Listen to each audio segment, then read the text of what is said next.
Whenever we worship a person, a place, a thing, an activity, something always happens to show us that our idols are not God. Pulley point number 1. People, even though we are divine, they are not God. They are not the creators of the universe. So don't worship your family. Worship God. Don't worship your friends. Worship God. And when I say worship, it means to give some person, place, thing, behavior, activity the first of you. The first of your time, the first of your talent, the first of your treasure. To worship means that you make that person, place, thing, behavior, activity the center of your life. And everyone and everything else revolves around that. Don't worship your husband, your wife, your spouse, your partner, your boyfriend, your boo. Worship God. Don't worship your job, your career, your need for money, your need for success. Worship God. Don't worship money. Worship God, and you will always have money. Don't worship education and accomplishments and accolades of this life. When you worship God and put God first, you'll have all of those things. But seek first the kingdom of God and God's righteousness, and all those things will be added. You don't have to worship the thing. Those things are additions. God is your source. Everyone and everything else is a resource. God is the oil. Everyone and everything else is a conduit, a vessel. God is the power. They are channels, they're resources, they're conduits. And whenever we make an icon out of a person, you know what happens? That person disappoints us. They let us down. They hurt us. They abandon us. They neglect us. They abuse us. They show us who they are behind the curtains, their humanity, and we're devastated. But it's only to point us back to worshiping God. That we worship houses and clothes and cars, and something always happens with those houses. They go into foreclosure. There's something that happens to the house. There's something that happens to the car. There's something that happens to those clothes because we were worshiping them to point us back to the truth that there's only one God, Jehovah. I am that I am is God. I only have one God. I am monotheistic. I worship God. Don't worship the preacher. Don't worship an apostle, a prophet, an evangelist, a pastor, or a teacher. They are ambassadors and representatives of God, but they are not God. Do not worship bishops and overseers, spiritual leaders, elders, deacons, ministers, missionaries, mothers, patriarchs of the church. They are God's vessels that God flows through. They're not better than you. They may have been doing practices longer than you, so they're more advanced, but you can grow, you can develop, you can unfold, you can become.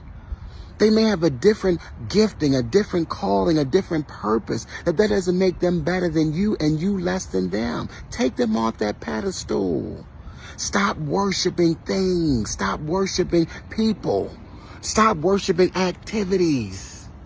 That's what happens with addiction. People start worshiping drugs and alcohol and sex and cigarettes and gambling. They make gods out of those things. And it still leaves you empty. It still leaves you unfulfilled, wanting more and more of that and still not satisfied. Because God is calling you to worship God. That's what happened with Jesus in the wilderness.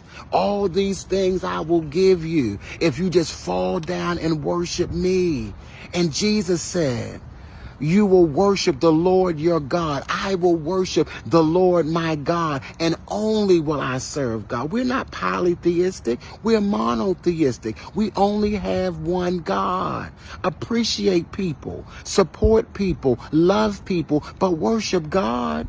It's a sign that there's an idol in your life when you feel like without that person, place, thing, behavior, activity, substance, that you don't want to live. I'll never breathe again. Well, I was breathing before I met you. I'm breathing while I'm with you, and God forbid something happened to you, I'm still going to be breathing, because it's God that breathed in me the breath of life, and I became a living soul. It's in God that I live and move and have my being. It's time that we start seeing these accomplishments and these accolades and things that we have as icing on the cake and not the cake.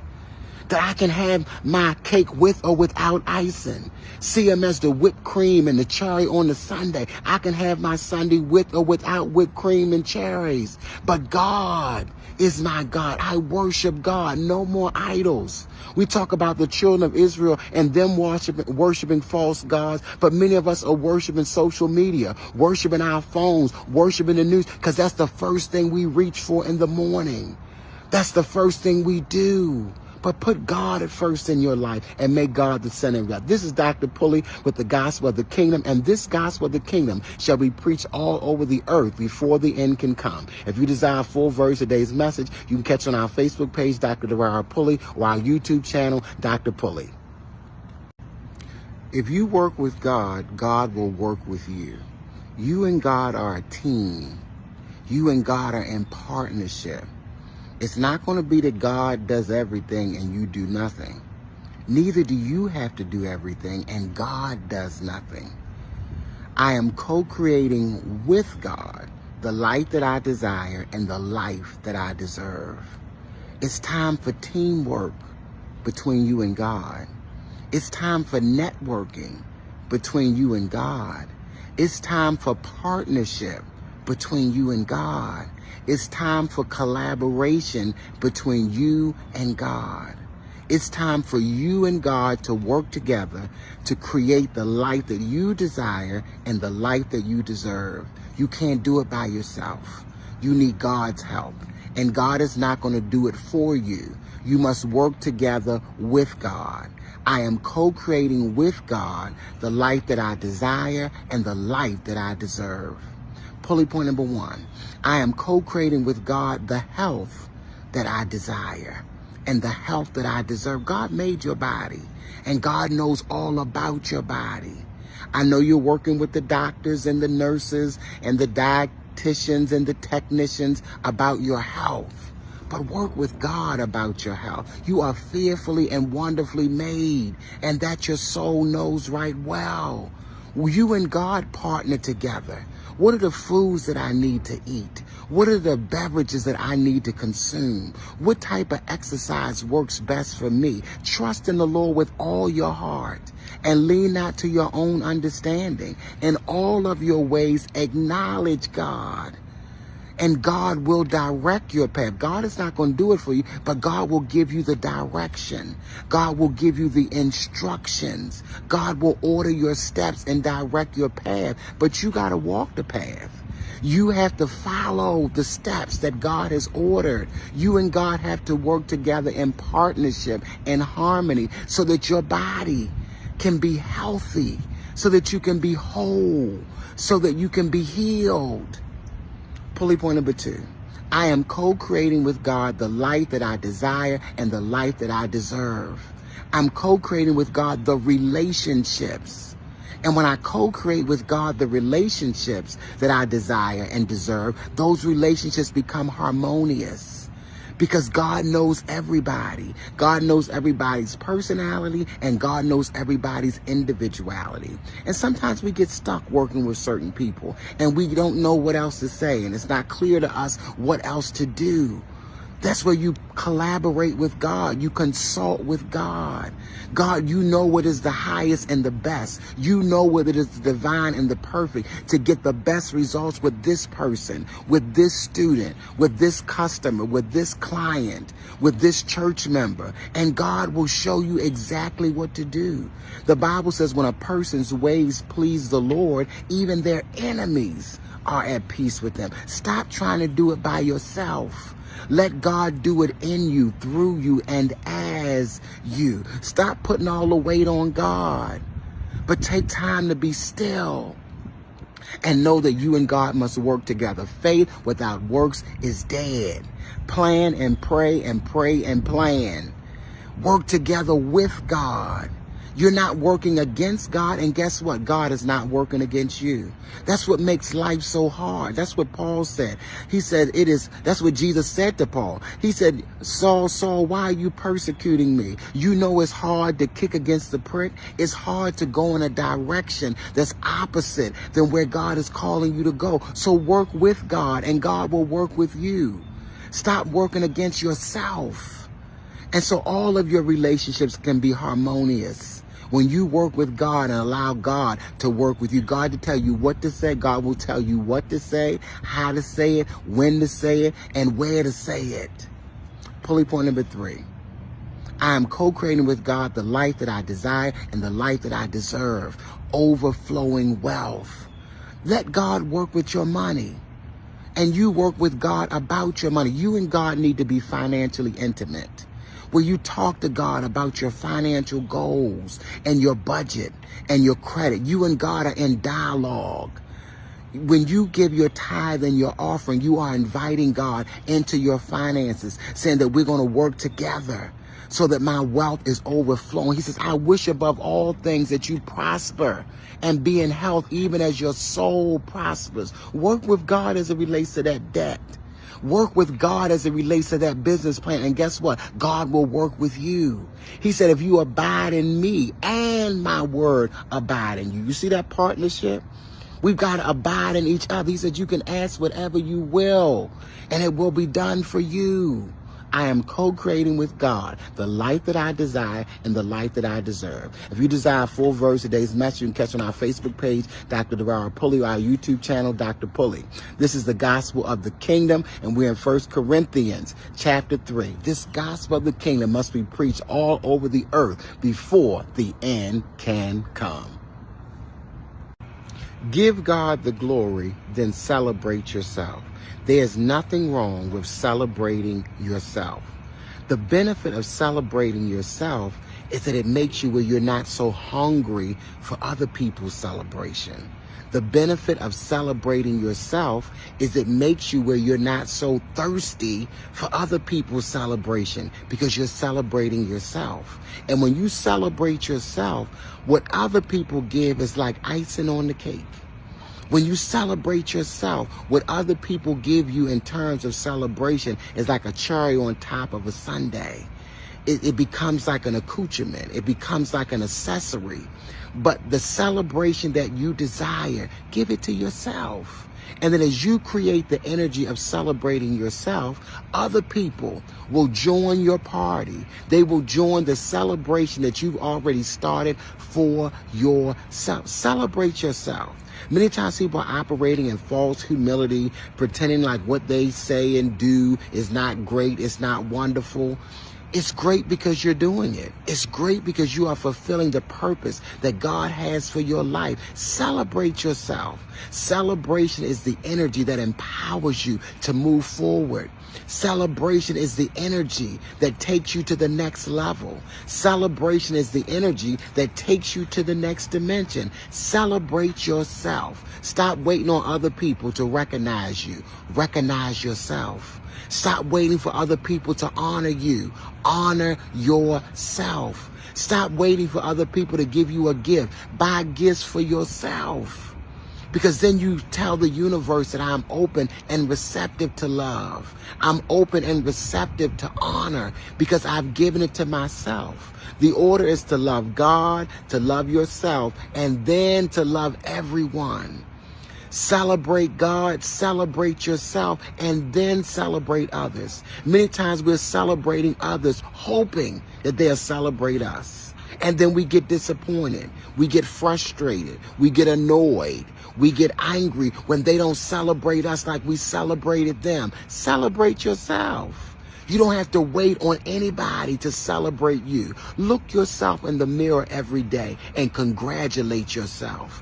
Congratulate yourself on your accomplishment, on the benchmarks that you have met. Congratulate yourself on the goals that you have achieved. Congratulate yourself on the growth that you have manifested.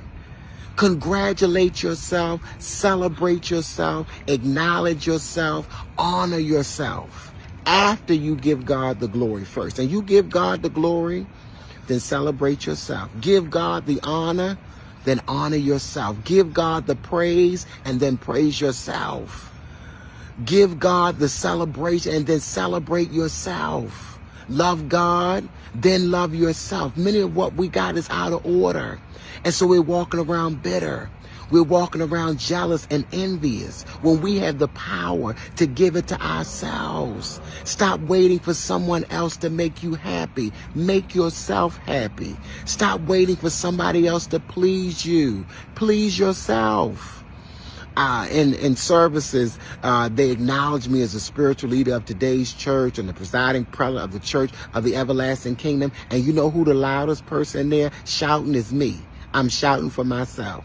You know the greatest clap that's happening in that service? Me. I'm clapping for myself. If you don't clap for yourself, then others won't clap for you. If you don't celebrate yourself, then others will not celebrate you.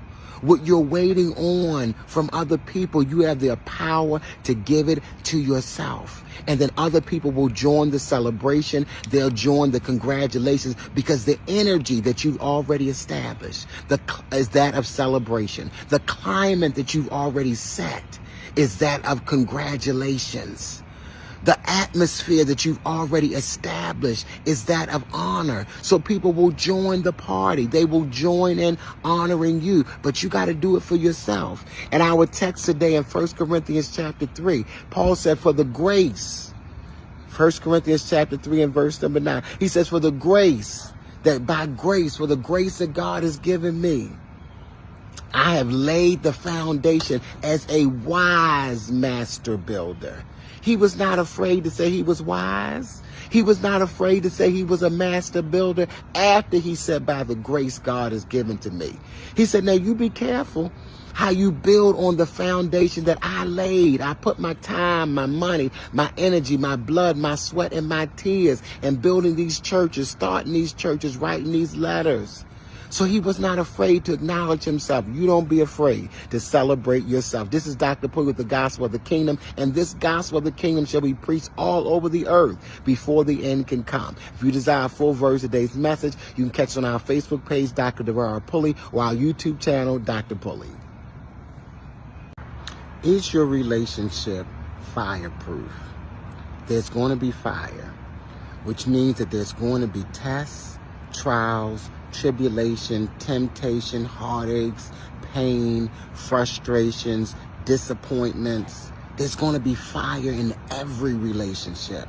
And when we think of fire, we just think about the passion and the chemistry and the sex. But is your relationship fireproof? Which means that when the fires of life come, that the two of you are still together. That the fire, when it comes, it does not destroy the relationship. If you got wood, if you got hay, and you add fire to it, it destroys it. It's a complete and total loss. But if it's of substance, if it's gold and you add fire to it, it purifies it. If it's a diamond and you add fire to it, it gets all the dross off of it. If it's silver and you add fire to it, it refines it. Is your relationship fireproof? I know you got pictures on all the social media platforms of y'all going here and there and doing this and that. But what about when the fire comes? What about when the challenges of life come? What about when the hard times come? When you have health challenges and financial challenges, where does your relationship stand? Is it fireproof? Can it handle the fire, or does the fire cause it to dissolve? That you thought you really had gold and it was gold-plated. You thought that it was really something, and you find out that it was cubic zirconia and not a real diamond, because the fire revealed it. And in every relationship, whether it's family, whether it's friendship, whether it's co-workers, classmates, neighbors, church members, whatever the relationship is, the fire is going to come. A challenge is going to happen, and it's going to reveal to you the true nature of the relationship. When the relationship is fireproof and the fire comes, it only makes the relationship stronger. When the relationship is surface and the fire comes, it dissolves. It's over. And you say, oh, but we had so much passion. We had so much love for each other. We went here, we went there, we did this, we did that, and all of these experiences, but it wasn't fireproof. It was a fair weather friend that as long as the conditions were favorable, the friendship lasted. But oh, when the fire comes, and God gives us fire so that we know what we're dealing with. God allows the fire to come so we know the exact nature of the relationship and that we're not fooling ourselves. The fire makes sure that you're not fooling yourself. The fire makes sure that it is what it is. The fire makes sure that you're not faking. You need the fire. The fire comes to reveal the nature of the relationship. And so in 1 Corinthians chapter 3, Paul talks about laying the foundation. He said, now be careful how you build on it. He said some people put wood and stubble and hay on it, and when the fire comes, it destroys it. There's loss. All that time, that energy, that money, because it wasn't real substance. When the fire came, it burnt up. He said also, pulley point number 2, he says the fire reveals, and if it's not of substance, there's loss. Pulley point number 2, he said, but you were saved. That even though you may have lost some things through the fire, you are still saved, which means that you didn't lose yourself. You didn't lose your commitment to God. You did not lose your spiritual practices. Sometimes when the fire comes, people stop doing their spiritual practices. They stop going to church. They stop communicating with God because the fire is too hot. But you got to be like Shadrach, Meshach, and Abednego, that you can throw me in the fire, but guess what? Our God is able to deliver us from the fire and keep us from... Anybody been saved by the fire? He said, I will baptize you with the Holy Ghost and with fire. The fire saved you. It showed you how close you were to God. The fire showed you how much you had grown, how much you had developed, and how much you had unfolded. And it also shows you where you need to do some work. So the fire is saving you. And pulley point number 3, when you make it through the fire, there's always a reward. There's always a blessing that you receive because you made it through the fire. That your work, that some people say God called them to do this and that, to have this ministry, to have this business, to have this local assembly, to have this organization, this network, this alliance. But then when the fire comes, the business folds because it wasn't fireproof. So when the fire came, they had no fire assurance. And so when the fire came, it was over. You knew what it was when the fire comes. And so I'm asking you today to build fireproof relationships, to build fireproof ministries, to build fireproof businesses, to build fireproof local assemblies, so that when the fire comes, because it's coming, you're going to be baptized with the fire. When people think of fire, they just think about the fires of hell. But I'm talking about when your life is a living hell right here on earth. It's the fire. Think it not strange concerning the fiery trial which comes to try you. This is Dr. Pulley with the gospel of the kingdom. Let me tell you something. This gospel of the kingdom must be preached all over the earth before the end can come. If you desire a full version, catch it on our Facebook page, Dr. Pulley, or our YouTube channel, Dr. Pulley. You are the place where God lives. You are the place where God shows up. It's not the church. God doesn't live there. God lives in here. It's not the synagogue. God doesn't live there. God lives in here. It's not the mosque. God does not live there. God lives in here. We go to these places and we go to these spiritual communities to fellowship with other people, to have positive interactions and to be uplifted, to learn, to grow. But this is the place where God lives. This is the place where God shows up. God cannot be confined to a book. God cannot be confined to a religion. God cannot be confined to a house of worship. God is the everywhere, evenly present Spirit of absolute good. So you are the place where God lives. You are the place where God shows up. You are God's temple. You are God's tabernacle. You are God's altar. And so do not exalt a place, a physical place, thinking that's the place where God lives. God cannot live in any place that's made with human hands. God lives inside of you. And because God lives inside of you, everything that you need is already inside of you. Behold, the kingdom of God is within you. All the love that you need is inside of you because God is inside of you. All the joy that you need is inside of you because God is inside of you. All of the peace that you need is inside of you because God is inside of you. You don't have to look up here or down there or over there. Look within. That's why we do meditation, mindfulness, and breathing, so we can go within and tap into God who lives within us. We are God's temple, God's tabernacle. We are God's vessels. We are God's channels. We are God's conduits. We are God's ambassadors. We are God's representatives. God lives within us. And so we must begin to see these places that we go and these things that we do as supplements. But the real relationship is between you and God.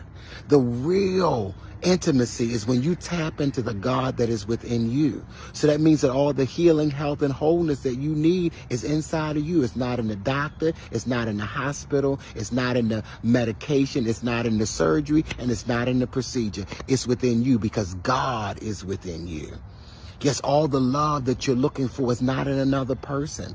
It's not in a family member, a friend, a partner, a boo, a spouse. It's inside of you because God is inside of you. The solution to every seeming problem in your life is within you. All you got to do is be still and know that I am God. The resolution to every issue in your life is inside of you because God is inside of you. The solution, the resolution, the answer is within because God is within. Anything that you're looking for, start within and then manifest it externally. It starts from the inside out. And so Paul is writing in 1 Corinthians chapter 3. He's writing to a people in a place and a time where they're worshiping idols and they have various temples and various gods that they're worshiping. He said, don't you know that you are the temple of God? Don't you know that God dwells inside of you? Pulley point number 1, altar. You are the altar. Altar is whenever you make conscious contact with God. In the Old Testament, they built altars as a memorial to remind them when they had an encounter, when they had an experience with God, when they received a word, a vision, a dream from God. They built an altar. Noah, Abraham, Isaac, Jacob, they built altars. But I am the altar. You are the altar. We are the altars. We can make conscious contact with God. Pulley point number 2. Then they moved to the tabernacle. And the tabernacle was a mobile place of worship where they went through the wilderness and they set it up and they broke it down. It shows us that wherever I go, God is. That God will never leave me, that God will never forsake me, that God is with me always, even to the end of the earth. Wherever you are, God is. And pulley point number 3, then they built the temple, Solomon's temple. David tried to build it, but his hands were dirty. So Solomon, his son, built a temple, and it was beautiful. It had all kinds of instruments and all kinds of ways to worship God. And so now you are the temple. Your body is the temple. God dwells in you. And that's to remind you that you are the manifested presence of God. That you are God with skin. God is within, and I am God with skin. And so therefore God is manifesting miracles, signs, and wonders through you because you are the temple. You emanate the power and presence of God. It exudes from you because you are the temple. We are the temple. This is Dr. Pulley with the gospel of the kingdom, and this gospel of the kingdom shall be preached all over the earth before the end can come. If you desire a full version of today's message, you can catch us on our Facebook page, Dr. Pulley, or our YouTube channel, Dr. Pulley. Remember, you are God's altar, you are God's tabernacle, and you are God's temple.